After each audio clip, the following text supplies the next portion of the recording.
Dia bersumpah itu pertama kalinya dia ke apartemen sahabatku, tapi ponselnya otomatis terhubung ke wifi tersembunyi milik sahabatku itu. Lihat bagaimana aku membuat kedua pengkhianat ini bangkrut dalam semalam. Lauren meletakkan ponselnya di kitchen island marmer. Perasaannya campur aduk antara bingung dan tidak tenang. Di layar, sebuah undangan digital dengan tema putih dan emas baru saja tiba via iMessage.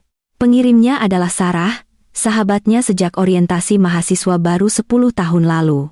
Sarah, seorang wanita lajang yang selalu mengeluh betapa sulitnya menabung dari gajinya sebagai pekerja agensi iklan, tiba-tiba mengundangnya ke pesta syukuran apartemen mewah barunya di pusat kota. Sebagai seorang eksekutif pemasaran yang terbiasa menganalisis data dan tren, otak Lauren secara otomatis mulai menghitung angka-angka. Gaji Sarah lumayan, tapi membeli unit di salah satu pasar real estate paling eksklusif di kota itu terasa sangat cepat, hampir mencurigakan. Lauren dengan cepat menepis pikiran negatif itu. Mungkin Sarah mendapatkan bonus besar atau warisan yang tidak pernah dia sebutkan. Sebagai sahabatnya, tugas Lauren hanyalah bahagia untuk Sarah. Malam itu, ketika suaminya, Richard, pulang, terlihat lesu, dasinya sudah dilonggarkan. Lauren memberinya segelas air es dan menyampaikan berita itu. Sayang, kosongkan jadwalmu akhir pekan ini. Sarah mengundang kita ke pesta syukuran apartemen barunya, kata Lauren sambil memijat lembut bahu Richard. Richard, yang sedang menenggak air, tiba-tiba tersedak. Dia batuk keras, tergesa-gesa meletakkan gelasnya di meja kopi kaca dengan suara dentingan keras. Apartemen? Sarah membeli apartemen? Tanyanya, suaranya sedikit lebih tinggi dari biasanya. Dia sibuk menyeka air yang tumpah dari dagunya, menghindari kontak mata dengan Lauren. Iya, pas di jantung kota, dekat distrik finansial. Aku tahu, kan? Pasti dia diam-diam menabung selama ini, puji Lauren dengan tulus. Richard mendengus pelan. Ekspresinya campur aduk antara kesal dan lelah. Macetnya di jalanan pusat kota akhir pekan pasti akan jadi mimpi buruk, Lor. Kamu tahu sendiri betapa banyak lembur yang kulakukan belakangan ini. Aku terlalu lelah untuk menyetir jauh ke dalam kota dan menavigasi jalan-jalan yang bahkan aku tidak tahu. Tidak bisakah kamu pergi sendiri saja? Lauren mengerutkan kening. Richard, ini Sarah. Dia itu sudah seperti saudaraku. Lagi pula, dia secara khusus mencantumkan namamu juga di undangan. Pasti akan terlihat tidak sopan kalau aku datang sendirian. Anggap saja ini kesempatan bagimu untuk keluar rumah dan berhenti memikirkan pekerjaan untuk semalam. Setelah argumen singkat yang berakhir dengan desahan panjang dramatis, Richard akhirnya mengangguk menyerah. Baiklah, tapi kita tidak akan lama-lama. Begitu selesai makan, kita langsung pulang ke pinggiran kota. Lauren tersenyum puas, sama sekali tidak menyadari bahwa keengganan suaminya tidak ada hubungannya dengan kelelahan lembur, melainkan kepanikan yang mati-matian dia sembunyikan. Minggu malam, langit Jakarta mendung saat SUV hitam Richard melaju ke gerbang tinggi apartemen ultra mewah. Gedung itu berdiri angkuh, sebuah keajaiban arsitektur modern yang dibalut kaca bening. Sepanjang perjalanan, Richard tidak biasa diam, tangannya mencengkeram kemudi sedikit lebih erat dari biasanya. Ketika mereka mendekati pos pemeriksaan keamanan, Lauren bersiap menurunkan kaca jendela untuk bertanya kepada penjaga di mana parkir tamu berada, tetapi Richard terus melaju tanpa ragu. Sayang, apa kamu tidak akan bertanya kepada satpam di mana kita harus parkir? Tanya Lauren bingung. Di gedung-gedung seperti ini, parkir tamu biasanya di lantai basement P2. Paling ujung, kamu bisa lihat panahnya. Richard menjawab dengan cepat. Lauren melihat sekeliling. Memang ada panah petunjuk ke garasi, tapi sama sekali tidak ada rambu khusus yang menunjukkan bagian tamu.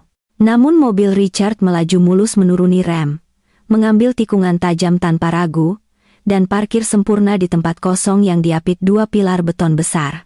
Itu adalah manuver presisi dari seseorang yang jelas-jelas hafal tata letak tempat itu. Keanehan kecil itu diikuti oleh keanehan lain. Saat mereka melangkah ke lobi utama, Lauren berhenti sejenak untuk membalas pesan Sarah yang menanyakan di mana mereka berada. Sementara itu, Richard berjalan duluan menuju barisan lift. Ketika Lauren menyusul, dia melihat Richard berdiri di depan 6 lift. Richard berdiri tepat di depan lift nomor 4. Jarinya sudah menekan tombol naik. Tunggu, kamu tahu Sarah di lantai berapa? Richard sedikit tersentak, seolah terbangun dari lamunan. Dia berbalik dengan senyum kaku dan canggung. Oh, aku cuma menebak-nebak. Dia bilang di lantai berapa? Lantai 18. Jawab Lauren perlahan. Lift 1-3 itu untuk zona rendah. Lift 4-6 itu lift berkecepatan tinggi untuk lantai atas. Bagaimana kamu tahu harus menunggu di lift yang ini? Itu cuma akal sehat, Lor. Gedung-gedung mewah selalu memisahkan lift zona rendah dan zona tinggi.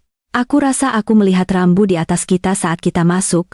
Richard membela diri, menyelipkan tangannya ke saku celana. Lauren mengangguk pelan. Penjelasan itu masuk akal untuk seorang pria korporat yang menghabiskan hidupnya keluar masuk gedung-gedung bertingkat komersial. Namun, intuisi wanitanya mulai merasakan ritme yang sama sekali tidak sinkron. Puncak kecurigaannya terjadi saat mereka keluar di lantai 18. Lorong itu sangat panjang dan bercabang 2. Tanpa menunggu arahan Lauren, Richard dengan percaya diri melangkah ke kiri, secara otomatis menurunkan bahunya untuk menghindari sebuah pot tanaman hias besar yang sedikit menjorok ke koridor. Itu adalah gerakan memori otot yang refleksif, terlalu mulus untuk seseorang yang baru pertama kali menginjakan kaki di sana. Richard, Lauren memanggil, suaranya sedingin marmer di bawah kaki mereka. Unit Sarah ada di kanan. 18B. Kaki Richard membeku di udara. Dia berbalik dengan tawa hambar. Oh, iya. Lorong kiri tadi terlihat lebih terang. Ayo. Lauren tidak menjawab. Matanya menatap tajam ke arah pria yang telah dinikahinya selama 4 tahun itu. Ada sesuatu yang sangat salah, dan Lauren bertekad untuk mencari tahu apa itu. Pintu apartemen Sarah terbuka lebar. Sarah menyambut mereka dengan riasan sempurna, mengenakan setelan loungewear sutra elegan yang terasa sedikit terlalu menggoda untuk pertemuan santai dengan teman dekat. Dia memeluk Lauren erat-erat, lalu beralih menyalami Richard. Terima kasih banyak sudah datang, Richard, Lauren. Maaf sudah mengganggu malam minggu kalian, kata Sarah dengan senyum manis yang entah mengapa terasa sangat dipaksakan. Apartemen itu sangat memukau. Jendela floor to ceiling menawarkan pemandangan kota yang menakjubkan. Perabotannya tertata rapi, menampilkan estetika modern minimalis yang sangat kontras dengan selera Sarah, yang biasanya suka barang vintage berantakan. Anehnya, gaya minimalis ini identik dengan selera desain interior Richard. Sementara tamu lain sibuk mencicipi makanan catering di ruang tamu, Lauren menjauh ke arah balkon. Dia ingat harus mengirim draft proposal kepada klien dengan tenggat waktu Senin pagi. Dia mengeluarkan iPhone-nya dari tas. Dia mengerutkan kening ketika melihat layar ponselnya. Ada tanda silang pada ikon sinyal seluler. Sama sekali tidak ada sinyal. Kaca tebal modern gedung baru ini sepertinya benar-benar memblokir sinyal seluler. Lauren berjalan menghampiri Sarah yang sedang tertawa dengan 2 teman lainnya di Kitchen Island. Hei, maaf mengganggu. Sinyal ponselku benar-benar mati di sini. Bisakah aku mendapatkan kata sandi Wi-Fi-mu? Aku cuma perlu mengirim 1 email pekerjaan cepat. Tawa Sarah tiba-tiba berhenti. Tangannya yang memegang segelas Pinot Noir terlihat menegang. Dia melirik sekilas dengan panik ke arah Richard, yang duduk di sofa ruang tamu, berpura-pura sangat asyik menonton TV. Oh, maaf sekali, Sarah menjawab. Nadanya penuh penyesalan yang terdengar dibuat-buat. Petugas teknisi baru memasang router kemarin. Dia mengaturnya sebagai jaringan tersembunyi, tahu? Demi keamanan. Aku bahkan belum sempat menyiapkan jaringan tamu atau mengubah kata sandi karena sangat rumit. Bisakah kamu menggunakan hotspot pribadimu saja untuk sekarang? Aku tidak punya sinyal seluler, Sarah. Bagaimana aku bisa menggunakan hotspot? Lauren mengeluh ringan. Dia berbalik ke arah suaminya, Richard, kamu punya sinyal? Bisakah kamu menyalakan hotspotmu agar aku bisa mengirim email ini? Lauren berjalan mendekati sofa. Richard, yang sedang menatap layar ponselnya, terlihat benar-benar terkejut oleh kehadirannya yang tiba-tiba di sampingnya. Dengan gerakan panik yang canggung, Ibu jarinya mencoba menggeser layar untuk menutup aplikasi apapun yang sedang dia buka. Tetapi Lauren lebih cepat. Mata tajamnya menangkap bilas status atas layar ponsel Richard, sepersekian detik sebelum ponsel itu terkunci. Tidak ada bilas sinyal seluler. Namun, ikon kipas wifi melengkung itu menyala terang, putih, penuh, dan sempurna. Jantung Lauren berhenti berdetak sesaat. Otak analitisnya langsung menghubungkan titik-titik itu. Sarah baru saja menyatakan bahwa jaringan itu tersembunyi dan dia belum memberikan kata sandinya kepada siapapun. Namun, pada detik ini, ponsel Richard terhubung dengan sempurna ke jaringan internet nirkabel. Lauren menelan ludah. Sayang, ponselmu terhubung ke Wi-Fi. Ruang tamu tiba-tiba terasa hampa udara bagi Lauren. Dentingan garpu dan obrolan tamu lain memudar menjadi suara bising putih yang memuakkan di telinganya. Richard mendongak, wajahnya pucat pasi. Di seberang ruangan, Sarah berdiri membeku, matanya terbelalak saat menyaksikan interaksi pasangan itu. Wi-Fi? Richard mengulangi kata itu seolah-olah itu adalah bahasa asing. Dia buru-buru menyelipkan ponselnya ke saku celana. Tidak, itu hanya sinyal seluler biasa. Lauren menatap langsung ke mata suaminya. Tidak ada kemarahan yang meledak-ledak, hanya ketenangan yang jauh lebih menakutkan. Richard, aku tidak buta. Aku melihat ikon wifi penuh di layar ponselmu. Sarah baru saja bilang wifi di sini tersembunyi dan dia belum memberikan kata sandinya kepada siapapun. Bagaimana ponselmu bisa terhubung secara otomatis ke sana? Richard menggosok bagian belakang lehernya dengan gugup, matanya melesat ke sekeliling ruangan, mencari alasan. Oh, itu mungkin ponselku otomatis terhubung ke jaringan publik. Kamu tahu kan, bagaimana gedung-gedung mewah seperti ini biasanya punya wifi lobby, atau hotspot acak dari tetangga yang tidak punya kata sandi? Itu adalah alasan yang sangat bodoh. Lauren memahami teknologi dengan sempurna. Jaringan tersembunyi mengharuskan pengguna untuk memasukkan nama jaringan, SSID, secara manual, karakter demi karakter yang tepat, diikuti dengan kata sandinya. Sebuah smartphone tidak akan pernah secara otomatis atau tidak sengaja terhubung ke jaringan tersembunyi, kecuali perangkat tersebut telah dikonfigurasi secara sadar oleh pemiliknya di lokasi yang tepat itu sebelumnya. Sarah praktis berlari menghampiri mereka, mati-matian mencoba menetralkan suasana yang penuh belerang. Iya, Lor. Petugas Comcast bilang kemarin ada sistem glitch.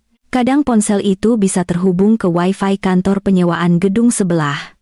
Apalagi, Richard punya iPhone terbaru, kan? Mungkin sistem pencarian otomatisnya saja yang menemukan jaringan terbuka dengan sendirinya. Lauren perlahan menoleh ke arah Sarah. Senyum tipis menyebar di bibir Lauren, tetapi matanya memancarkan peringatan yang tegas. Wah, ponsel-ponsel sekarang canggih sekali, ya?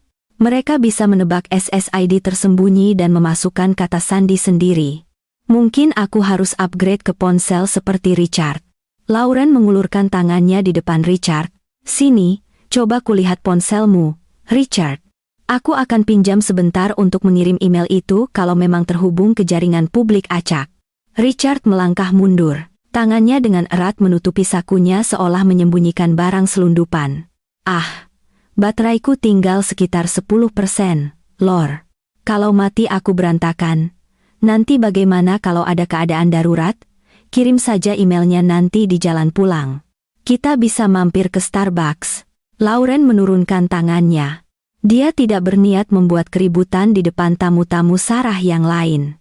Melakukan hal itu hanya akan memberitahu Richard dan Sarah bahwa dia sudah tahu sepenuhnya, yang akan membuat langkah selanjutnya semakin sulit. Lauren memilih untuk mengalihkan topik. Baiklah, kalau bateraimu memang mau habis, kata Lauren dengan nada santai yang dibuat-buat. Dia mengulurkan tangan dan dengan lembut merapikan kerah kemeja kancing Richard. Sentuhan itu membuat Richard bergidik tanpa sadar. Kalau begitu, ayo kita makan saja. Aku lapar sekali. Selama sisa acara, Lauren memainkan peran sebagai istri yang suportif dan sahabat yang bangga. Dia tertawa pada lelucon Sarah. Dia dengan mesra menyentuh lengan Richard, tetapi di dalam benaknya, fondasi pernikahannya hancur berkeping-keping. Sinyal Wi-Fi itu bukan hanya glitch teknis. Itu adalah jejak digital dari pengkhianatan yang sangat nyata. Perjalanan pulang ke pinggiran kota dihabiskan dalam keheningan yang menyesakkan. Richard memutar volume radio lebih keras dari biasanya, berpura-pura sangat fokus pada lalu lintas jalan tol Minggu malam. Lauren duduk di kursi penumpang, menatap keluar jendela, pikirannya berpacu lebih cepat daripada kendaraan. Begitu sampai di rumah, Richard mengeluh sakit kepala parah. Dia menelan 2 butir Advil, melemparkan dirinya ke tempat tidur, dan membalikkan punggungnya ke arahnya. Tidak butuh waktu lama sebelum dia mulai mendengkur pelan. Entah itu sebuah akting atau dia memang benar-benar kelelahan, Richard sudah tertidur pulas. Lauren bangkit dari meja riasnya. Jam dinding menunjukkan pukul 1 dini hari. Rumah itu sunyi senyap.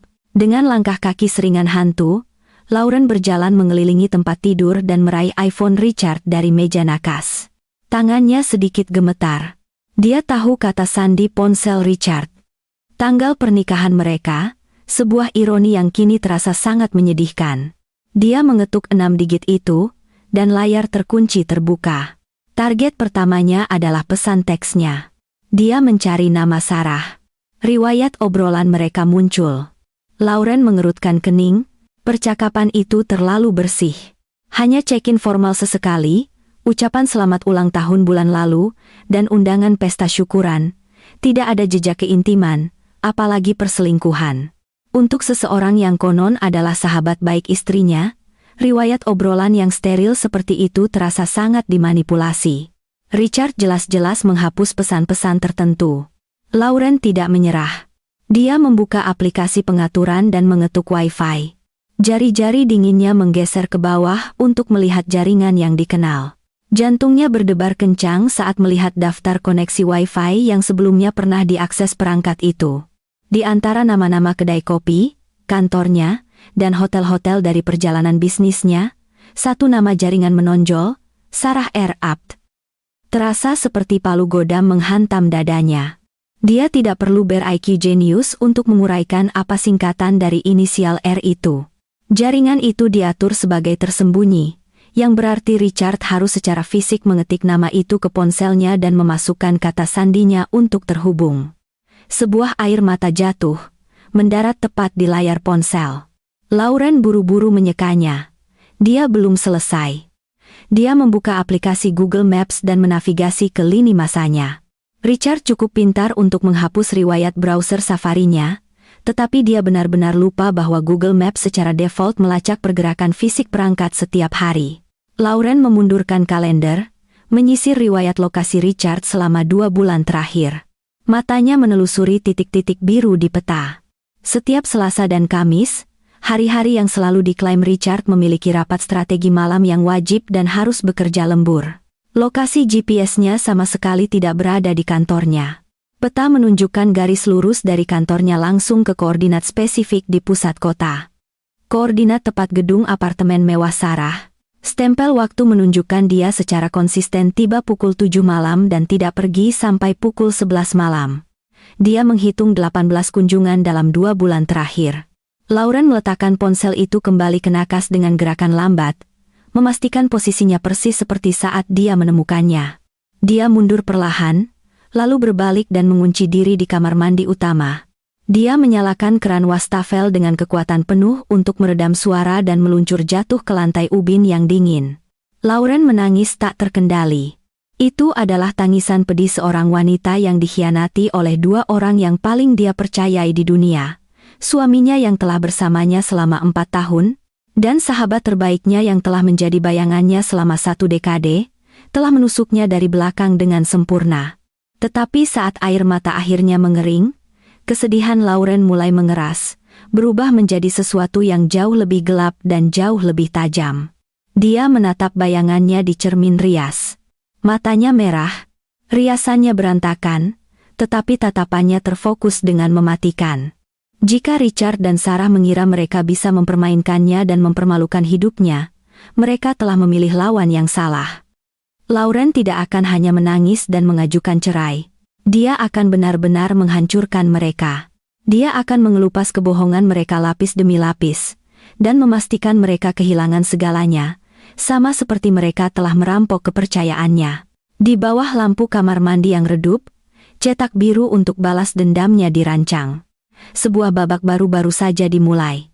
Keesokan paginya, matahari Jakarta yang cerah menembus celah gorden, menyilaukan mata Lauren yang bengkak. Dia tidak tidur sama sekali, hanya berbaring kaku menatap langit-langit sementara Richard mendengkur di sampingnya. Gelombang mual melanda perutnya setiap kali kulit Richard secara tidak sengaja menyentuhnya. Lauren memaksa dirinya bangkit dari tempat tidur, mandi air dingin untuk menghilangkan sisa-sisa kelemahan. Ketika dia keluar, Richard baru saja bangun, malas-malasan menggosok matanya. "Pagi, sayang. Kamu sudah bangun pagi-pagi sekali?" Richard menyapanya dengan suara serak, memperlihatkan senyum polos yang sama sekali tidak bersalah. Dada Lauren berdebar kencang. Setiap serat dalam dirinya ingin meraih vas kaca berat di atas meja rias dan melemparkannya tepat ke wajah Richard. Sebaliknya, dia menarik napas dalam-dalam dan mengenakan topeng terbaiknya. "Iya, sayang. Aku ada rapat Zoom pagi-pagi dengan klien. Aku sudah menyiapkan sarapan di meja untukmu. Roti bakar dan kopi, terima kasih, istri super." Richard menjawab dengan riang, melewatinya menuju kamar mandi, sama sekali tidak menyadari tatapan berbisa yang membakar punggungnya. Hari itu Lauren tidak pergi bekerja. Dia mengajukan cuti darurat pribadi. Misinya hari ini bukan menyusun strategi pemasaran.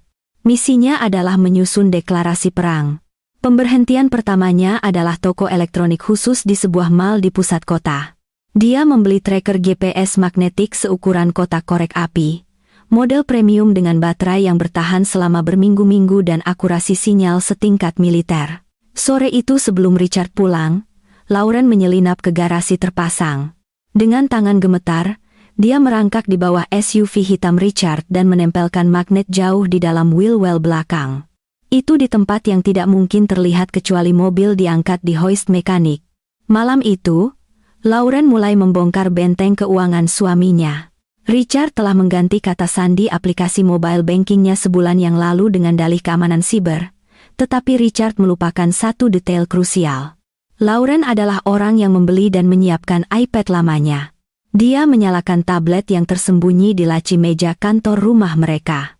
Seperti yang dia duga, email Richard masih logged in. Jari-jarinya menari di layar mencari e-statement dan withdrawal. Dia mengunduh aktivitas bank Richard selama 6 bulan terakhir. Matanya menyapu kolom-kolom angka. Tidak ada transfer langsung ke rekening Sarah. Richard terlalu pintar untuk itu. Namun, Lauren memperhatikan pola yang mencolok. Penarikan uang tunai dalam jumlah besar di ATM, berkisar antara Rp5.000, gara-gara, hingga Rp10.000. Tanggal-tanggal penarikan itu sangat selaras dengan hari-hari timeline. Google Maps-nya menempatkan dia di apartemen Sarah. Lauren mencetak setiap statement dan menyimpannya dalam folder plastik, menguncinya di laci bawah mejanya. Bagian pertama dari teka-teki itu resmi diamankan. 3 hari setelah pesta syukuran, iPhone Lauren berdering. Foto kontak Sarah muncul di layar. Butuh 5 detik penuh bagi Lauren untuk menetralkan nadanya sebelum menjawab, "Hey, Lor, ayo makan siang hari ini, aku bosan sekali di kantor. Ketemu di tempat biasa kita di Lincoln Park. Aku yang traktir." Untuk menebus insiden wifi kemarin, weekend kemarin, Sarah mencicit dari ujung telepon yang lain. Itu adalah suara ceria yang dulu membuat Lauren tersenyum, tetapi kini terdengar seperti kuku yang digesekkan di papan tulis. "Tentu, Sarah. Aku sebenarnya ada waktu luang sore ini. Sampai jumpa siang." Kafe di Lincoln Park itu ramai, penuh dengan para profesional korporat muda. Sarah sudah duduk di bilik sudut mengenakan blus sutra berwarna peach yang memperlihatkan tulang selangkanya yang mulus. Dia melambai dengan antusias ketika melihat Lauren, lalu berdiri untuk pelukan dan ciuman pipi dramatis. Hidung Lauren segera menangkap aroma vanila dan musk. Parfum khas Sarah, sebuah aroma yang kini disadari Lauren telah samar-samar tercium di kemeja rapi suaminya selama berbulan-bulan. "Kamu terlihat sedikit lelah, Lor. Kurang tidur?" Sarah membuka percakapan sambil dengan elegan menyantap salad salmonnya. Lauren tersenyum tipis, perlahan mengaduk ais americanonya. "Iya, hanya kewalahan dengan pekerjaan belakangan ini." Lihat, kamu tidak bisa hanya fokus pada karier, Lore. Sarah mencondongkan tubuh ke depan. Wajahnya berubah menjadi topeng simpati yang memuakan. Aku merasa sangat kasihan pada Richard di pestaku. Dia terlihat sangat lelah. Seorang suami membutuhkan rumah yang nyaman untuk kembali. Lore, dia harus dirawat. Dia membutuhkan perhatian ekstra. Kamu tidak ingin dia merasa kesepian, bahkan ketika istrinya duduk tepat di sampingnya. Tangan Lauren yang memegang sedotan benar-benar kaku. Darah mendidih dalam nadinya. Sahabatnya, yang secara aktif tidur dengan suaminya, kini duduk di depannya, menceramahinya tentang bagaimana menjadi istri yang lebih baik. Akting Sarah sempurna. Itu hampir sosiopat. Oh, benarkah? Lauren menjawab, memaksa suaranya terdengar senasib mungkin. Apakah Richard benar-benar terlihat seburuk itu? Mungkin hanya karena semua lemburannya. Ngomong-ngomong, bagaimana denganmu, Sar? Kamu punya penthouse cantik ini sekarang, tapi kamu sendirian. Tidak ada rencana untuk mencari pacar? Pertanyaan itu disampaikan dengan santai, tetapi tepat mengenai sasaran. Sarah sedikit gelagapan. Dia buru-buru meneguk mimosanya sebelum menjawab. Ah, cowok-cowok gampang dicari, Lore. Aku hanya menunggu orang yang tepat. Seseorang yang mapan, dewasa, dan... Yah, aku hanya menunggunya untuk tersedia. Menunggu dia tersedia. Kalimat itu menggantung berat di udara. Sarah baru saja secara tidak langsung mengakui statusnya sebagai seorang nyonya, menunggu waktunya sampai Richard menceraikan Lauren. Lauren memaksakan tawa, meskipun hatinya terasa seperti dihancurkan di penggiling daging. Wah, jadi kamu sudah punya target. Aku harap itu segera berhasil, Sar. Aku tidak sabar ingin melihat siapa pria beruntung yang akhirnya mencuri hati sahabat terbaikku. Oh, ya, Sarah, pikir Lauren kejam. Aku akan memastikan seluruh dunia melihat dengan jelas siapa pria itu. Akhir pekan tiba. Richard, sesuai rutinitasnya sebulan terakhir, meraih tas duvelnya dan mengumumkan bahwa dia akan pergi ke pusat kebugaran. Harus tetap bugar, Lore. Deadbot mulai menghantuiku, candanya, mencium kening Lauren. Lauren hanya mengangguk, merapikan kerah kaos olahraganya, sambil melihat aplikasi tracker di ponselnya. Lauren melihat bahwa Richard memang pergi ke klub kebugaran kelas atas di pusat kota. Namun, dia hanya di sana selama 30 menit sebelum titik biru itu mulai bergerak lagi, akhirnya parkir di apartemen Sarah selama 3 jam penuh. Menjelang sore, Richard pulang dengan rambut basah dan wajah segar. Sama sekali bukan penampilan seorang pria yang kelelahan mengangkat beban berat. Dia melemparkan tas gymnya ke keranjang cucian dekat kamar mandi, dan segera masuk ke kamar tidur. Ini adalah kesempatan Lauren. Dia berjongkok di depan keranjang cucian dan membuka resleting tas gym. Dia mengeluarkan handuk basah dan kaos olahraga, yang anehnya sama sekali tidak berbau keringat. Kaos itu hanya basah air, seolah-olah dia baru saja membilasnya di wastafel. Dan di handuk, samar-samar tetapi tak terbantahkan, tercium aroma vanila dan musk, parfum Sarah. Lauren mengobrak-abrik bagian dalam tas, memeriksa setiap saku kecil. Di kompartemen resleting rahasia di bagian bawah tas, jari-jarinya menyentuh permukaan plastik keras. Dia menariknya keluar. Itu adalah kartu akses RFID yang ramping, hitam pekat, tanpa logo gedung, tanpa branding perusahaan. Tapi Lauren memiliki memori fotografis yang sangat baik. Saat berdiri di lorong akhir pekan lalu, dia telah mengamati tangan Sarah dari dekat saat dia mengetuk key fobnya untuk membuka pintu unitnya. Kartu Sarah terlihat persis seperti ini. Bentuk, ketebalan, dan bahan matenya identik. Lauren membalik kartu itu. Di sudut kanan bawah, tercetak samar-samar serangkaian nomor seri. Dengan cepat, Lauren mengeluarkan ponselnya dan mengambil foto makro resolusi tinggi dari kedua sisi kartu. Setelah memverifikasi bahwa angka-angka itu terbaca sempurna, dia menyelipkan kartu itu kembali ke saku rahasia, menutup resletingnya, dan meletakkan tas itu persis seperti saat dia menemukannya. Tangannya gemetar, bukan karena takut ketahuan, tetapi karena bukti yang dia kumpulkan. Secara menakutkan, semakin kuat. Richard bukan hanya tamu. Dia memiliki akses tak terbatas, Seolah-olah apartemen itu adalah rumah keduanya. Rabu berikutnya, Richard pulang kerja lebih awal, menyeret sebuah koper kecil. Wajahnya menunjukkan ekspresi stres profesional yang sangat meyakinkan. "Lore, aku sangat minta maaf atas pemberitahuan mendadak ini. Wakil presidenku baru saja menelepon. Aku harus mewakili perusahaan di acara corporate retreat di Indianapolis. 2 hari, 1 malam. Aku akan kembali besok malam," kata Richard sambil melemparkan kemeja rapi dan tas perlengkapan mandi ke dalam koper. Lauren duduk di tepi tempat tidur, dengan tenang melipat pakaian. Wah, itu mendadak sekali. Hotel apa yang akan mereka gunakan? Mereka menempatkanku di Marriott di pusat kota. Aku tidak ingat namanya. Pihak perusahaan yang memesankannya. Aku akan mengirimimu pesan begitu aku sampai. Pastikan kamu mengunci pintu selama aku pergi, Richard menasihati. Dia memberinya pelukan singkat yang terasa hampa dan sangat terburu-buru, lalu bergegas turun ke garasi. Lauren berdiri di dekat jendela kamar tidur, memperhatikan SUV-nya melaju keluar dari jalan masuk.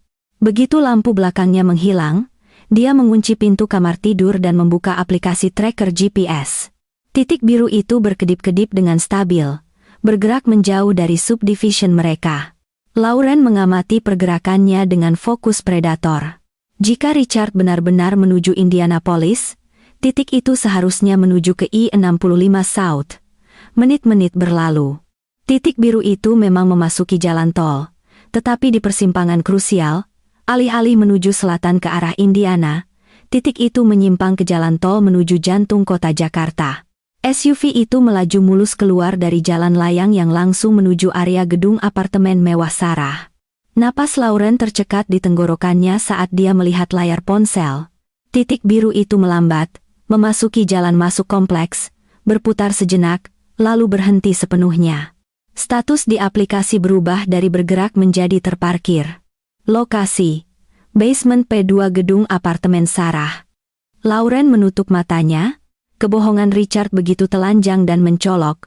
2 hari, 1 malam. Richard tidak menghadiri corporate retreat. Suaminya sedang mengadakan staycation romantis di pusat kota dengan sahabatnya sendiri. Ponselnya bergetar. Sebuah pesan iMessage baru dari Richard. "Just hit the interstate, babe. Traffic isn't too bad. I'll call you later. Love you." Lauren menatap pesan itu, empedu naik ke tenggorokannya. Pria ini bisa mengetikkan kebohongan dengan begitu santai sementara mobilnya secara harfiah terparkir tepat di bawah tempat tidur nyonyanya dengan presisi bedah. Lauren mengetik balasan. "Drive safe, honey. Hope the meetings go well. Love you too." Dia melemparkan ponselnya ke tempat tidur. Permainan kucing-kucingan ini telah mencapai puncaknya. Mengumpulkan bukti digital tidak lagi cukup untuk memuaskan kemarahannya. Dia perlu melihatnya dengan mata kepalanya sendiri. Dia perlu membiarkan penglihatannya sendiri merekam pengkhianatan itu agar hatinya bisa berubah menjadi batu sepenuhnya, tidak menyisakan ruang untuk keraguan. Kamis sore, tepat saat jam makan siang, Lauren bertindak. Dia telah merencanakan ini sejak malam sebelumnya. Dia berpakaian sangat santai. Celana jeans longgar, hoodie oversized, topi baseball yang ditarik rendah, dan kacamata hitam besar. Dia tidak mengendarai mobilnya sendiri. Itu terlalu berisiko jika Richard atau staf gedung mengenalinya. Dia memesan Uber, dan memintanya menurunkannya di sebuah kedai kopi bergaya industrial chic yang terletak tepat di seberang lobi apartemen Sarah. Lauren memilih meja sudut dekat jendela besar, memberinya pandangan langsung dan tak terhalang ke pintu lobi tanpa terlihat mencolok. Dia memesan latte dan membiarkannya mendingin sepenuhnya.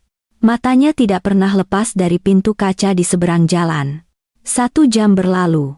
Punggung Lauren mulai pegal, tetapi kewaspadaannya tidak goyah. Aplikasi tracker memastikan SUV itu masih terparkir di bawah. Tepat pukul 13.15, pintu kaca otomatis lobi apartemen terbuka. 2 sosok melangkah keluar menuju area drop-off. Jantung Lauren berhenti, lalu mulai memompa darah dengan kecepatan yang menyakitkan. Itu mereka, Richard dan Sarah. Sarah tidak mengenakan pakaian kantornya yang elegan. Dia mengenakan celana pendek denim dan kaos vintage oversized berwarna abu-abu gelap. Lauren segera mengenali kaos itu. Itu adalah kaos tidur favorit Richard, yang dikeluhkannya hilang di laundry bulan lalu. Richard mengenakan celana pendek olahraga dan sandal jepit, terlihat sangat santai seolah-olah dia berada di teras rumahnya sendiri. Tetapi yang benar-benar menghancurkan sisa-sisa hati Lauren adalah bahasa tubuh mereka. Sarah bergelayut mesra di lengan Richard, tertawa lepas. Richard membalasnya dengan mengelus puncak kepalanya, lalu mendaratkan ciuman lembut di pelipisnya. Mereka sama sekali tidak bersembunyi. Mereka terlihat persis seperti pasangan muda yang baru menikah, keluar untuk mengambil pesanan makanan, yang pada saat itu sedang diserahkan kepada Richard oleh seorang kurir. Lauren tidak meneteskan air mata. Air matanya sudah mengering beberapa hari yang lalu. Tangannya bergerak secara mekanis.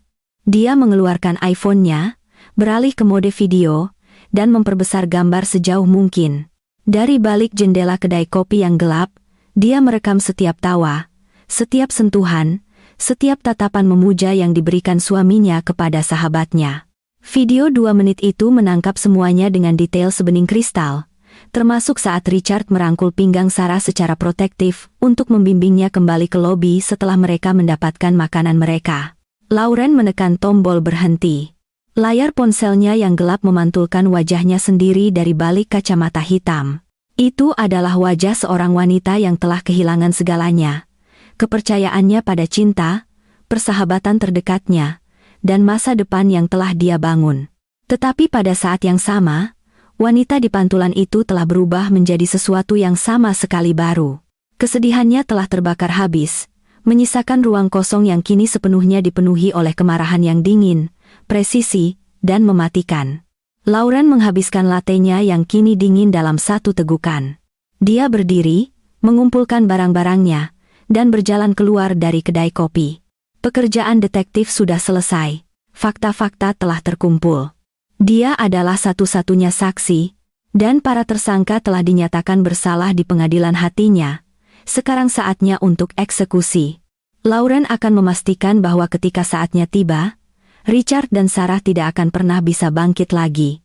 Memiliki bukti fisik perselingkuhan tidak cukup bagi Lauren.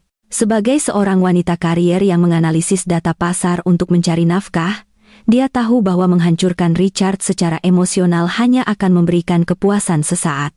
Dia ingin Richard dan Sarah dihancurkan secara finansial, tepat di titik di mana mereka merasa paling aman. Malam itu, setelah Richard mengklaim kelelahan dari perjalanannya dan langsung tidur, Lauren menyelinap kembali ke kantor rumah mereka. Kali ini targetnya bukan iPad, melainkan brankas kecil yang tersembunyi di balik lukisan abstrak. Kombinasinya belum diubah sejak mereka membelinya. Ulang tahun Ibu Richard. Klik. Pintu brankas terbuka. Lauren menyortir tumpukan dokumen. Polis asuransi, surat kepemilikan mobil. Di bagian paling bawah, dia menemukan sebuah folder manila polos yang terlipat rapi. Napas Lauren tercekat saat dia mengeluarkan isinya. Itu adalah perjanjian jual beli unit kondominium. Matanya menyapu baris-baris nama dan angka. Pembeli, Sarah Vance. Tetapi yang membuat darah Lauren dingin adalah adendum terlampir, bukti pembayaran down payment. Sebuah tanda terima transfer kawat sebesar 350.000 ke rekening pengembang. Rekening pengirim adalah rekening tabungan hasil tinggi gabungan milik Richard dan Lauren, rekening yang telah mereka berdua sepakati akan menjadi dana darurat keluarga mereka. Dibangun dari keringat keduanya, sebagian dari gaji mereka disisihkan setiap bulan. Lauren memejamkan mata, menahan gelombang mual yang tiba-tiba.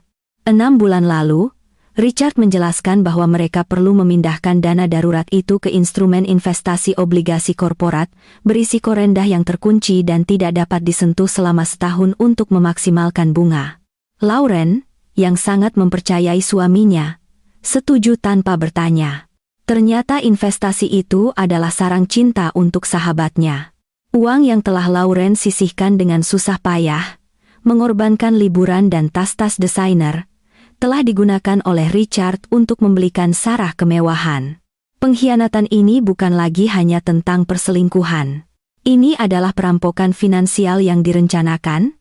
Lauren memotret setiap halaman dokumen dengan sangat hati-hati, memastikan resolusinya tajam, lalu mengembalikan folder itu ke tempat asalnya. Mulai saat ini dan seterusnya, tidak ada lagi ruang untuk emosi. Yang tersisa hanyalah perhitungan yang dingin dan akurat. Keesokan harinya, saat jam makan siang, Lauren duduk sendirian di kantornya. Dia masuk ke akun Instagram burner anonimnya, profil yang kadang-kadang dia gunakan untuk memantau pesaing. Melalui akun ini, dia menavigasi ke profil Sarah. Sarah cukup pintar untuk menyembunyikan perselingkuhannya dari feed utamanya, tetapi kesombongan selalu menjadi kelemahan terbesar seorang pembohong. Sarah sangat aktif di Instagram story teman dekatnya. Tentu saja, akun Lauren yang asli ada di daftar itu, tetapi Sarah dengan hati-hati menyaring apa yang boleh dilihat Lauren. Untungnya, Lauren ingat Sarah memiliki akun fotografi publik kedua dengan pengaturan privasi yang sangat longgar yang dia gunakan untuk memposting ulang konten estetika. Setelah sedikit penyelidikan digital, Lauren menemukan foto terbaru yang diunggah Sarah di akun kedua itu. Itu adalah selfie yang diambil di dalam mobil. Dashboard dan pengharum mobil unik yang dibeli Lauren untuk Richard terlihat jelas di latar belakang. Tapi fokus foto itu bukan wajah Sarah. Itu adalah kalung emas putih yang menakjubkan dengan liontin inisial R bertatahkan berlian yang bertengger di tulang selangkanya. Keterangannya berbunyi, "Some gifts just sparkle differently." Lauren tersenyum sadis, memorinya kembali ke percakapan bulan lalu. Richard telah meminta untuk menarik Rp25.000 dari rekening giro mereka. Alasannya mulia. Bibinya di Ohio membutuhkan operasi kandung empedu darurat, dan dia merasa berkewajiban sebagai keponakan tertua, untuk membantu dengan biaya pengobatan. Lauren bahkan telah mengirimkan kartu lekas sembuh. Operasi kandung empedu itu ternyata terbuat dari emas putih dan berlian. Lauren mengambil screenshot postingan itu. Dia menyimpannya ke folder tersembunyi di ponselnya yang diberi nama Proyek Karma. Setiap kebohongan Richard kini memiliki harga. Pembayaran down payment kondominium, kalung berlian, makan malam mewah. Semua dibiayai dengan uang Lauren. Richard bukan hanya seorang selingkuh. Dia adalah parasit. Rabu sore, Lauren membatalkan rapat kliennya dan naik taksi langsung ke distrik finansial. Dia naik lift ke lantai 40 gedung pencakar langit yang menjulang tinggi. Tujuannya, Fence and Sterling Associates, salah satu firma hukum keluarga dan perceraian paling kejam dan efisien di Jakarta. Lauren duduk di seberang meja mahoni dari Diane Fence, seorang mitra senior dengan setelan rapi dan mata tajam seperti elang. Diane mendengarkan seluruh narasi Lauren tanpa menyela sama sekali, membiarkan kliennya membeberkan segunung bukti, foto kartu RFID, log pelacakan GPS, laporan bank, perjanjian pembelian kondominium, dan video dari kedai kopi. Ketika Lauren akhirnya selesai, Diane bersandar di kursi kulitnya dan menawarkan senyum yang sangat tajam. "Saya telah menangani ratusan kasus perselingkuhan, Lauren, tetapi sangat jarang saya melihat klien datang setelah melakukan investigasi selengkap ini. Anda pada dasarnya telah melakukan setengah pekerjaan paralegal saya. Dan saya tidak hanya menginginkan perceraian, Diane," kata Lauren, suaranya sama sekali tanpa emosi. "Saya ingin uang saya kembali. Setiap dolar yang dia habiskan untuk wanita itu adalah properti perkawinan. Saya ingin dia pergi dari pernikahan ini tanpa apa-apa. Dan saya ingin dia dimintai pertanggungjawaban hukum jika memungkinkan." Diane mengangguk perlahan. Secara hukum, dana darurat yang digunakan untuk down payment adalah aset perkawinan. Jika kita bisa membuktikan transfer dana dilakukan tanpa persetujuan Anda, kita bisa memperjuangkan pembagian aset yang sangat menguntungkan Anda. Adapun wanita itu, jika kondominium dibeli dengan dana perkawinan Anda, kita bisa mengajukan gugatan perdata untuk pengayaan tidak adil. Atau setidaknya, memaksanya menjual properti itu untuk mengembalikan uang Anda. Jadi, apa yang kurang dari bukti saya? Lauren bertanya dengan tidak sabar. "Bukti konkret perselingkuhan," jawab Diane dengan tenang. "Video mereka di lobi sangat bagus untuk membuktikan hubungan tidak pantas yang merusak pernikahan, tetapi untuk memberikan pukulan telak, terutama jika Anda ingin mempermalukan mereka secara sosial, dan memastikan hakim 100% berada di pihak Anda mengenai aset. Kita membutuhkan bukti apa yang terjadi di balik pintu tertutup itu. Rekaman percakapan, pengakuan, atau bukti visual di dalam ruang pribadi mereka. Secara hukum, ini adalah area abu-abu, tentu saja, tetapi percayalah, dalam sidang perceraian tertutup, bukti semacam itu adalah senjata pemusnah massal. Lauren terdiam, pikirannya berputar. Jika Diane Vance menginginkan senjata pemusnah massal, maka Lauren akan menyediakannya. Sebelum dia pergi, Diane memberinya satu instruksi terakhir. Pindahkan semua dana yang tersisa ke rekening bank pribadi baru. Amankan perhiasan dan barang berharga pribadi Anda. Jangan biarkan suami Anda curiga bahwa Anda sedang bersiap untuk meninggalkannya. Jumat malam, Lauren sedang mengemasi beberapa blus dan celana ke dalam koper berukuran sedang. Richard, baru selesai mandi, masuk ke kamar, mengeringkan rambutnya dengan handuk. "Wah, mau kemana, Em?" tanyanya terkejut. Lauren memasang ekspresi lelah yang meyakinkan. "Oh, Richard, aku sangat minta maaf.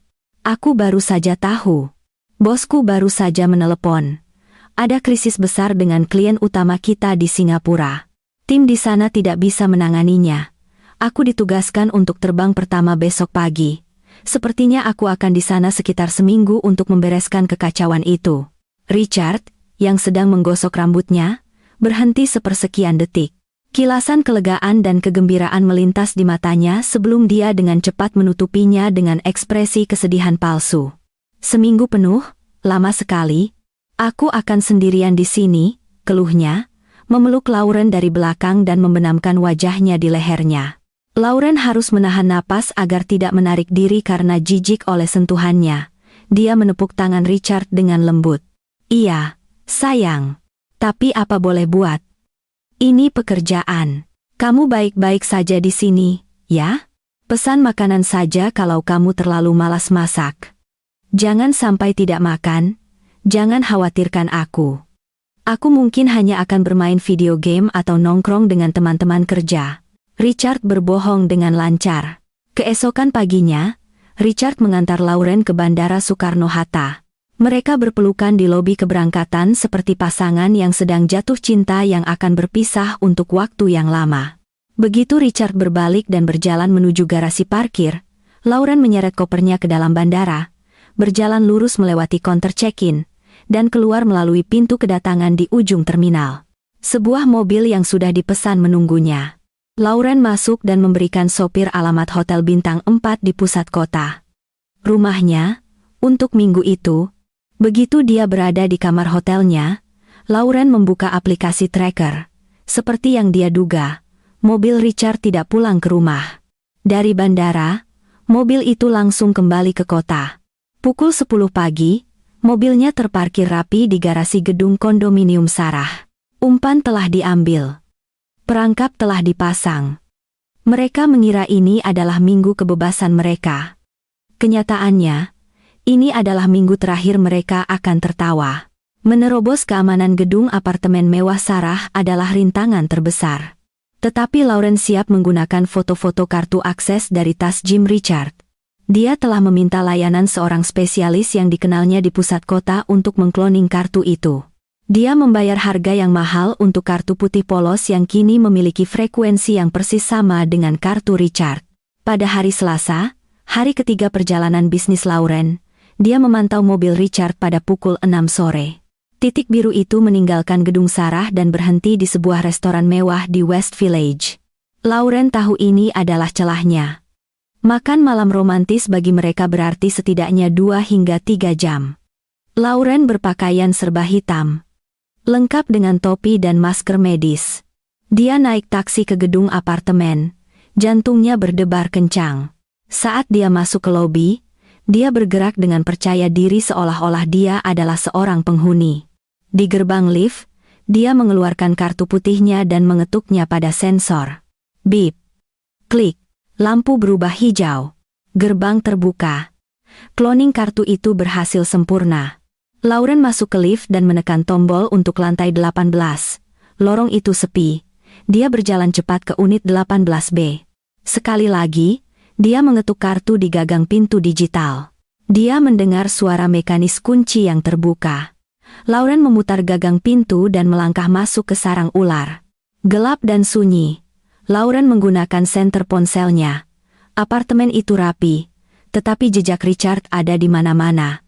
Sepatu kerjanya dilemparkan di dekat pintu.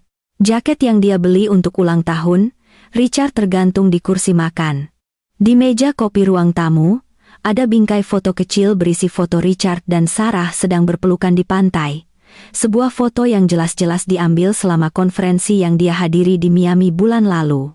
Rasa jijik melonjak lagi, tetapi Lauren menekannya. Dia tidak punya banyak waktu. Dia mengeluarkan 2 kotak kecil dari tasnya. Itu adalah kamera keamanan Wi-Fi miniatur seukuran dadu besar dalam warna hitam matte yang dia pilih agar menyatu. Lokasi pertama adalah ruang tamu. Lauren menempatkan kamera di antara beberapa buku tebal di meja TV, menyembunyikannya di balik patung kecil, sehingga lensa memiliki pandangan jelas ke sofa panjang dan kitchen island. Selanjutnya, dia pindah ke kamar tidur utama. Pintu terbuka sedikit, campuran tajam dan memualkan parfum Richard dan Sarah memenuhi udara, hampir mencekiknya. Tempat tidur king size berantakan. Di meja rias, di samping kosmetik mahal Sarah, tergeletak jam tangan Richard. Lauren bergerak cepat. Dia menyelipkan kamera kedua ke dalam ventilasi unit AC yang tersembunyi di bayangan langit-langit, memberinya pandangan langsung yang luas ke seluruh kamar tidur. Sekarang untuk bagian yang paling krusial. Kamera-kamera itu membutuhkan koneksi internet untuk streaming live ke ponsel Lauren. Lauren menyalakan kamera, masuk ke pengaturan aplikasinya, dan mengetikkan nama jaringan Wi-Fi yang sudah sangat dikenalnya, Sarah RAPT. Untuk kata sandinya, dia telah menghabiskan seminggu terakhir mencoba kombinasi yang berbeda berdasarkan apa yang dia ketahui tentang mereka. Dia memasukkan kombinasi ulang tahun mereka, 081 19 9,2 4,05. Lampu indikator pada kamera berkedip, lalu berubah menjadi hijau solid. Terhubung. Lauren tersenyum pahit, kata sandi yang begitu murahan. Dia memeriksa ponselnya. Aplikasi pengawasan kini menunjukkan 2 feet live resolusi tinggi yang menangkap setiap sudut ruang tamu dan kamar tidur Sarah. Suara dari mikrofon kamera sangat jernih. Lauren dengan hati-hati mengembalikan semuanya persis seperti saat dia menemukannya. Dia keluar, menutup pintu sampai dia mendengar suara klik otomatis kunci, dan bergegas ke lift. Saat taksinya melaju menjauh dari gedung, Lauren menatap ponselnya. Di layar, ruang tamu Sarah masih kosong dan gelap. Yang harus dia lakukan sekarang hanyalah menunggu kedua burung cinta itu kembali ke sangkarnya. Diane Vance menginginkan bukti, senjata pemusnah massal. Sekarang Lauren tidak hanya memiliki bukti, dia adalah sutradara seluruh pertunjukan itu. Panggung telah diatur. Perangkap terkunci. Saatnya menaikkan tirai pada babak terakhir. Di kamar hotelnya yang remang-remang, Lauren duduk bersila di tempat tidur. Cahaya biru layar iPad-nya menerangi wajahnya yang tanpa ekspresi. Jam di sudut menunjukkan pukul 21.45. Tiba-tiba, layar yang tadinya hanya menunjukkan ruang tamu yang gelap dan kosong, menyala. Pintu kondominium Sarah terbuka. Lauren memasang earbud-nya. Kualitas audio kamera tersembunyinya sangat bagus. Dia bisa mendengar tawa ceria Sarah diikuti oleh langkah kaki Richard yang lebih berat. Mereka pulang dari makan malam. Sarah melemparkan tas desainer miliknya ke kitchen island sementara Richard ambruk ke sofa ruang tamu. Tepat di depan lensa kamera pertama. Aku sangat lelah, Sarah, suara Richard terdengar. Aku juga, suara Sarah mendengkur. Dia berjalan menghampiri Richard, duduk di pangkuannya, dan melingkarkan lengannya di lehernya. Tapi melihatmu membuat semuanya hilang, Richard membalas, memberinya ciuman cepat di bibir. Lauren menekan tombol rekam di aplikasinya, tangannya mantap, hatinya sedingin es. Sarah menyandarkan kepalanya di dada Richard. Jadi, kapan kamu akan bicara dengan Lauren? Aku sangat muak harus bersembunyi seperti ini. Kemarin saat makan siang, aku harus berpura-pura memberinya nasihat pernikahan. Aku ingin tertawa di wajahnya ketika dia dengan polosnya bertanya padaku tentang kehidupan cintaku. Richard terkekeh, Suara baritonnya yang dalam yang dulu membuat Lauren merasa aman kini terdengar seperti kuku yang digesekkan di kaca. Sabar, Sarah. Kamu tahu Lauren baru saja melunasi cicilan mobilku dengan bonus tahunannya, kan? Dan premi asuransi kesehatan kita akan diperbarui bulan depan. Yang dia tanggung, akan sia-sia untuk meminta cerai sekarang. Biarkan dia menangani pengeluaran besar dulu. Lagi pula, kondominium ini aman atas namamu. Dibayar dengan uang investasi itu, kita hanya perlu menikmatinya. Kurasa begitu, Sarah merajuk, tapi untung sekali si bodoh itu dikirim ke Singapura selama seminggu. Kita akhirnya punya kebebasan. Katakan padaku, Richard mengejek. Saat dia di rumah, dia sangat menyebalkan. Menanyakan ini, menanyakan itu, selalu curiga. Untung aku sangat pandai berbohong. Dia membelai rambut Sarah. Baiklah, cukup bicara tentang dia. Itu merusak suasana. Ayo ke kamar tidur. Keduanya bangkit dari sofa dan berjalan menuju kamar tidur, menghilang dari pandangan kamera pertama. Lauren segera mengganti feed ke kamera kedua di ventilasi AC kamar tidur. Layar menampilkan adegan yang mengkonfirmasi setiap kecurigaan dan mengunci setiap bukti perselingkuhan yang dibutuhkan pengacaranya. Lauren merekam seluruh percakapan mereka dan tindakan selanjutnya selama 30 menit penuh. Tidak ada air mata yang jatuh. Tidak ada lagi rasa sakit. Hanya ada kepuasan dingin seorang algojo yang mengasah kapaknya. Richard menyebutnya bodoh. Sarah menertawakan kepolosannya. Lauren menyeringai di kamar hotelnya yang sunyi. Kita lihat siapa yang bodoh. Pada akhirnya cerita ini, Richard, dia pikir, kita akan lihat. 7 hari berlalu. Lauren pulang pada hari Minggu sore dengan koper propertinya. Richard menyambutnya dengan pelukan hangat, bertindak sebagai suami paling setia di dunia. Bagaimana Singapura, sayang? Apakah kamu berhasil mengatasi krisis? Tanyanya, membawa kopernya ke kamar tidur. Sudah beres, Richard. Aku lelah sekali, tapi bos sangat senang dengan hasilnya. Lauren menjawab sambil merosot ke tempat tidur. Dia menatap punggung suaminya.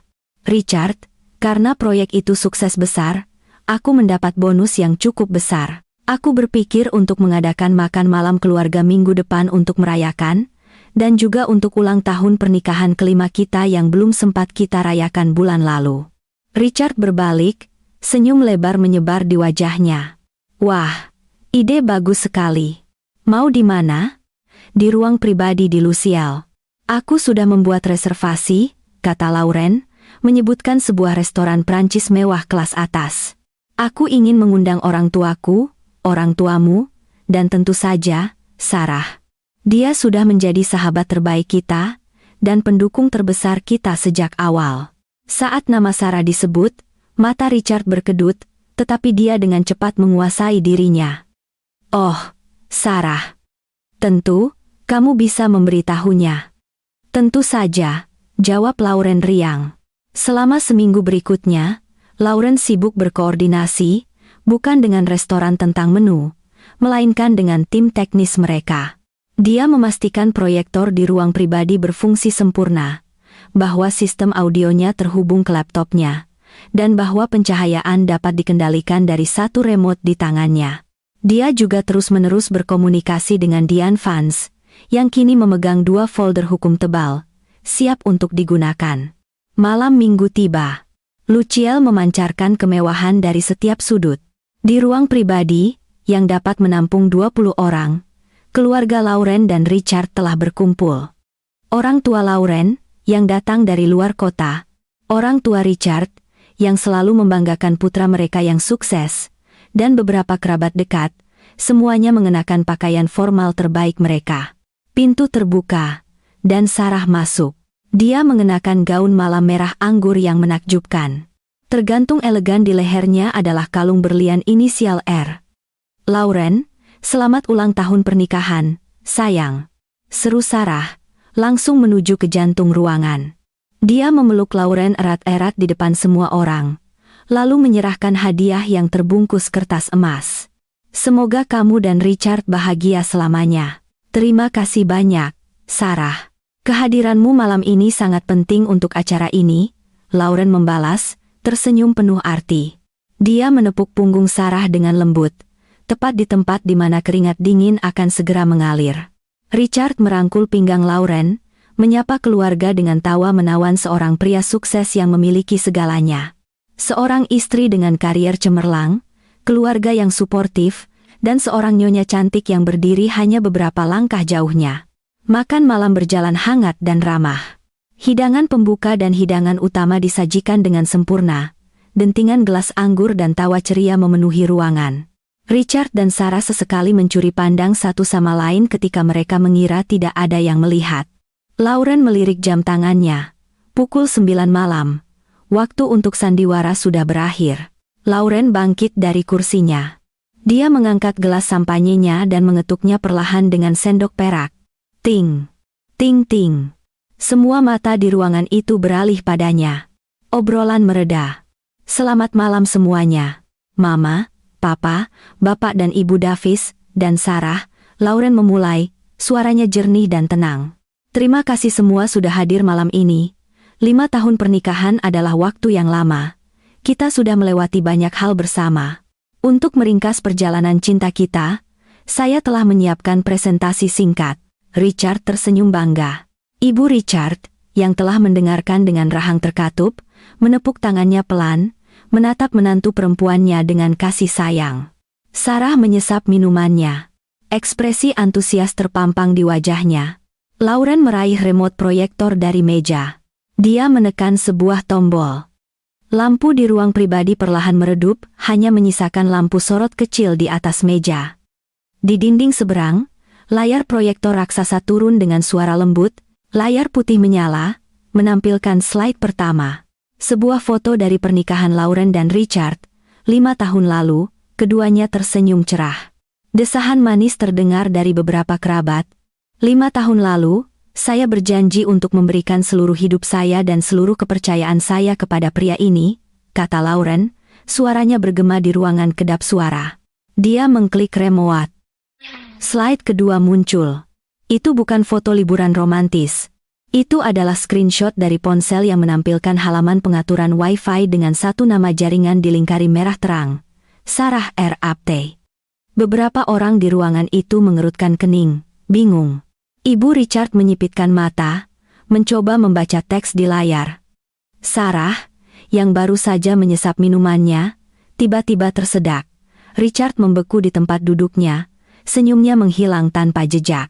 Cinta kami, ternyata, penuh kejutan, Lauren melanjutkan, nada suaranya yang datar menembus keheningan. Seperti saat saya mengunjungi apartemen baru sahabat saya, Sarah Vance, bulan lalu. Wi-Fi-nya tersembunyi. Tidak ada yang tahu nama atau kata sandinya. Tapi secara ajaib, ponsel suami saya otomatis terhubung ke jaringan bernama Sarah R.A.P.T. Ruangan itu hening senyap. Rasanya semua udara telah tersedot keluar. Richard setengah berdiri, wajahnya pucat pasi. Apa yang kamu lakukan? Ini acara keluarga. Lauren mengabaikannya dan mengklik remote lagi. Klik, slide ketiga.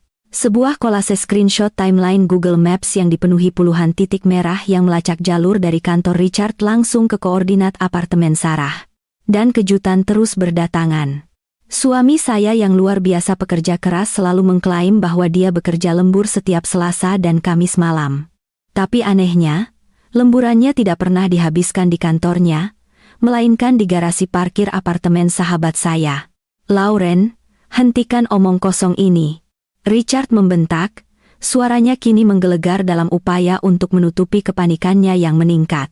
Dia menerjang ke depan untuk merebut remote, tetapi ayah Lauren, seorang mantan marinir yang telah mendengarkan dengan rahang terkatup, berdiri dan mencengkeram bahu Richard dengan cengkeraman besi. Biarkan putriku selesai, desisnya. Klik. Slide keempat menampar layar. Kali ini, bukan hanya data pelacakan. Itu adalah laporan bank dari rekening tabungan gabungan mereka, disandingkan dengan perjanjian jual beli kondominium atas nama Sarah Jenkins, dan tanda terima transfer kawat sebesar Rp350. 00000.000. Tentu saja, bekerja lembur membutuhkan uang. Suara Lauren kini tajam, memotong ketegangan di ruangan itu. Dia menatap langsung ke arah ibu Richard, yang mulai gemetar. Mama, ingat saat Richard bilang bibinya membutuhkan 25.000 rupiah untuk operasi kandung empedu darurat? Uang itu tidak pernah pergi ke rumah sakit. Lauren menunjuk jarinya langsung ke wajah Sarah. Uang itu ada di leher wanita itu. Kalung berlian dengan inisial R. Sarah secara naluriah menutupi kalung di lehernya dengan tangan gemetar. Wajahnya yang beberapa saat lalu merona karena riasan, kini pucat pasi. Lauren, kamu salah paham. Ini semua Photoshop. Ini fitnah. Sarah menjerit histeris, mencari dukungan. Tapi tidak ada yang menatapnya, bahkan orang tuanya sendiri. Ayahnya menundukkan kepala, malu membakarnya dari dalam. Fitnah? Lauren mencibir. Mari kita lihat apakah mata dan telinga kita bisa difitnah. Dia menekan tombol terakhir di remote. Klik. Layar proyektor menyala dengan video definisi tinggi. Itu adalah rekaman dari kamera tersembunyinya. Suara Richard dan Sarah menggelegar melalui sistem suara restoran kelas atas. Jadi, kapan kamu akan bicara dengan Lauren? Aku sangat muak harus bersembunyi seperti ini. Biarkan dia melunasi mobil dan asuransi dulu. Lagi pula, kondominium ini aman atas namamu. Dibayar dengan uang investasi itu, kita hanya perlu menikmatinya. Tapi untung sekali si bodoh itu dikirim ke Singapura selama seminggu. Video itu terus berputar tanpa ampun, mengungkap kebejatan, keserakahan, dan pengkhianatan mereka secara telanjang di depan orang-orang yang pernah menghormati mereka. Pecah. Gelas anggur di tangan ibu Richard, tergelincir, pecah di lantai. Dia menangis histeris, memukuli lengan suaminya. Tidak tahan melihat perilaku putranya di layar, ayah Sarah melesat dari kursinya, wajahnya merah padam karena marah. Tanpa sepatah kata pun, dia melangkah menghampiri putrinya, meraih lengannya dengan kasar, dan menampar keras wajahnya. Plak, ayah! Sarah menjerit, memegangi pipinya.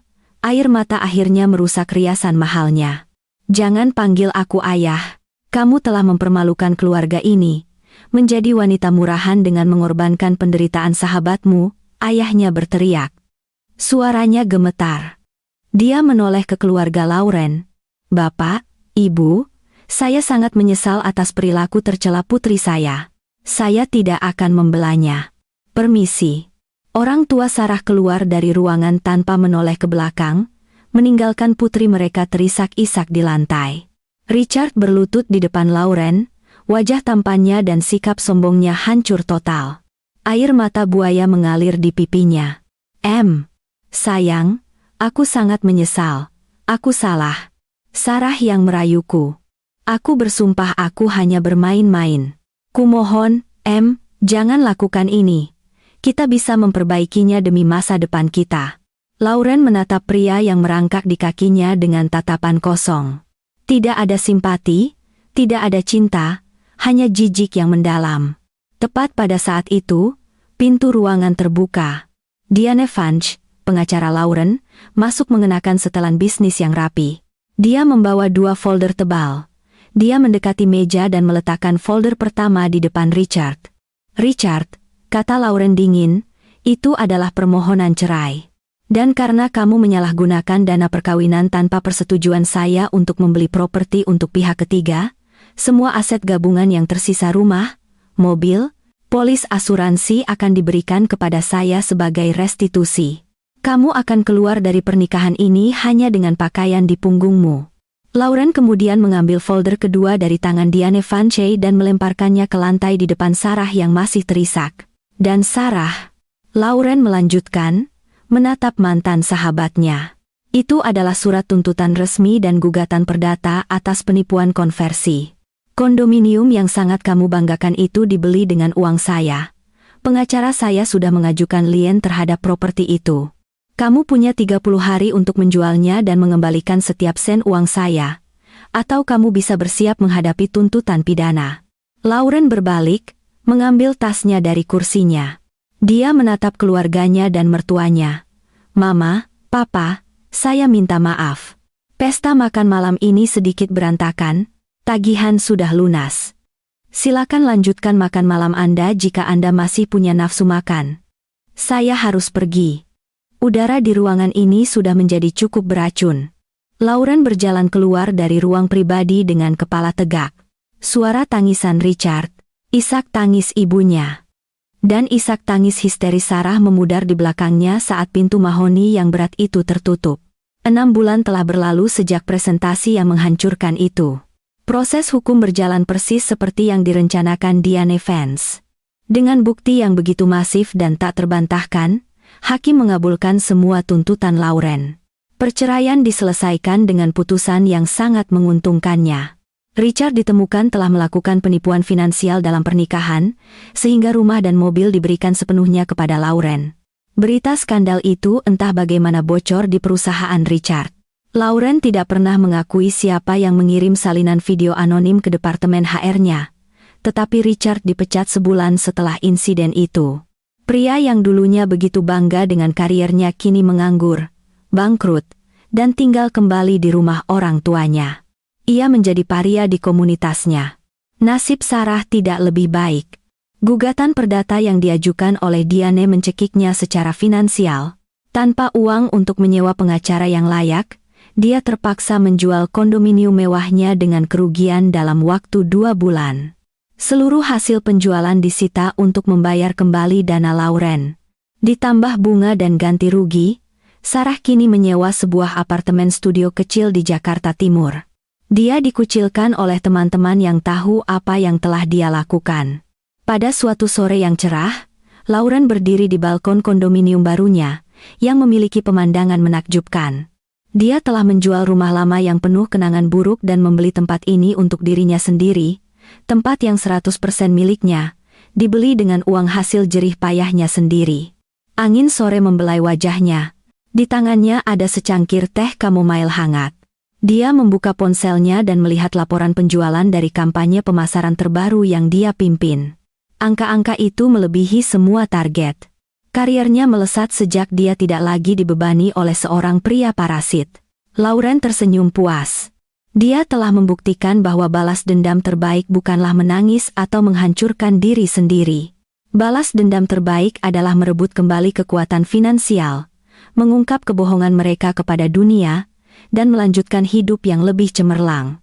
Sinyal wifi itu mungkin tersembunyi, tetapi tidak peduli seberapa baik sebuah kebohongan disembunyikan, ia selalu menemukan jalan menuju cahaya.